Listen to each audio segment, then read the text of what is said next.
Samsung hasn't been shy about flaunting the cameras on its new phones. However, in a surprising move for Samsung, the camera plays second fiddle to battery and performance upgrades in the new Galaxy S23 and S23 Plus.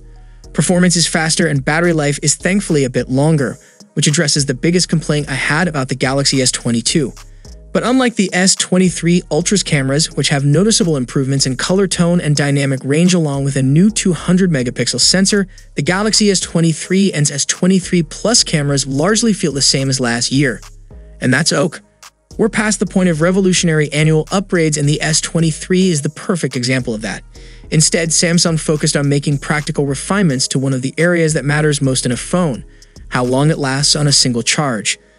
Still, you shouldn't upgrade to the S23 or S23 Plus unless your phone is more than 2 years old, since it's not a radical change. One of the S23's biggest drawbacks, however, isn't a flaw of the phone itself, but rather the tough competition from Google. The $899 Pixel 7 Pro falls in between the Galaxy S23 and S23 Plus price-wise and offers a stellar camera that bests Samsung's in some scenarios.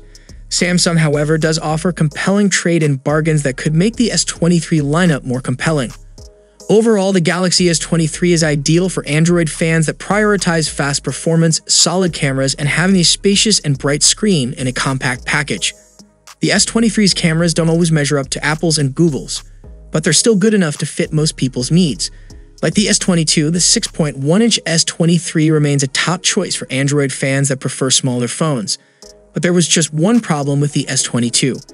Its battery life sometimes felt too short to get through a full day. It looks like Samsung took these concerns to heart. Both the regular S23 and the larger 6.6-inch S23 Plus get a longer battery life compared to their predecessors.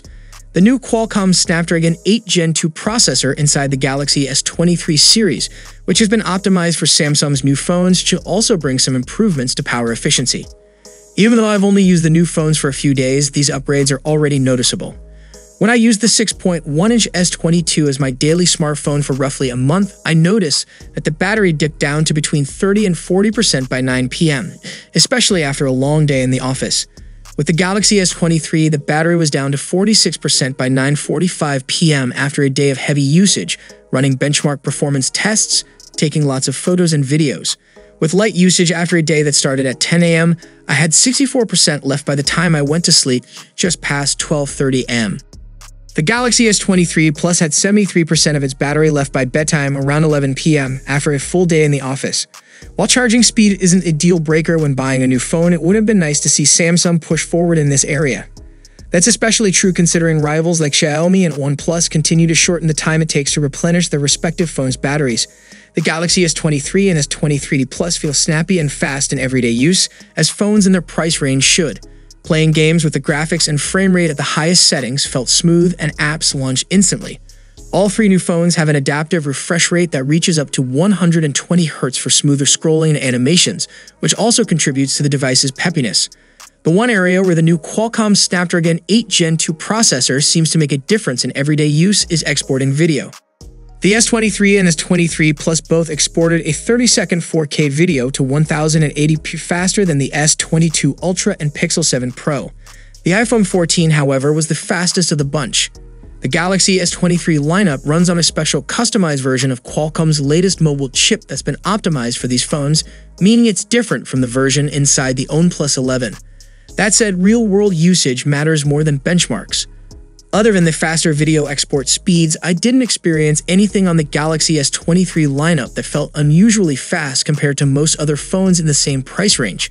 The S23 and S23 Plus each have a triple rear camera that consists of a 50-megapixel main camera, 12-megapixel ultra-wide, and a 10-megapixel telephoto. Thanks to a technique called pixel binning, you can choose to shoot photos at the full 50-megapixel resolution or 12 megapixels depending on the scenario. The 12-megapixel option, for example, is usually better for poorly lit circumstances since it groups multiple pixels together to serve as a larger pixel for gathering more light.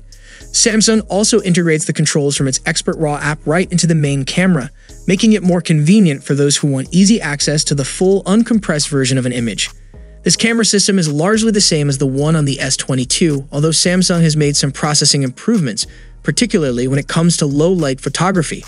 That's the biggest difference I noticed during my time testing the new phones against the Galaxy S22. Otherwise, there isn't anything that feels new or surprising about the S23's camera.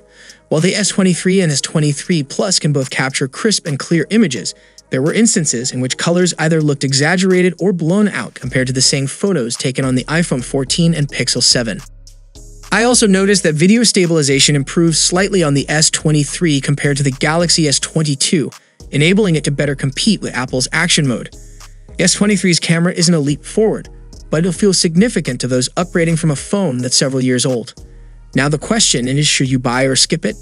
The Galaxy S23 and S23 Plus are moderate improvements over the S22, bringing quality of life improvements like longer battery life, more base storage for the Plus, and faster performance.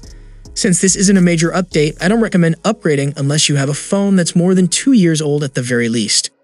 Those who have an older phone will get the benefits that came with last year's camera upgrade and redesign, along with the S23's better battery life. So what do you guys think about the vanilla versions of S23 lineup? Let us share your opinions, and if you enjoyed the video, then a sub to the channel will be massive. See you for the next time. Peace out.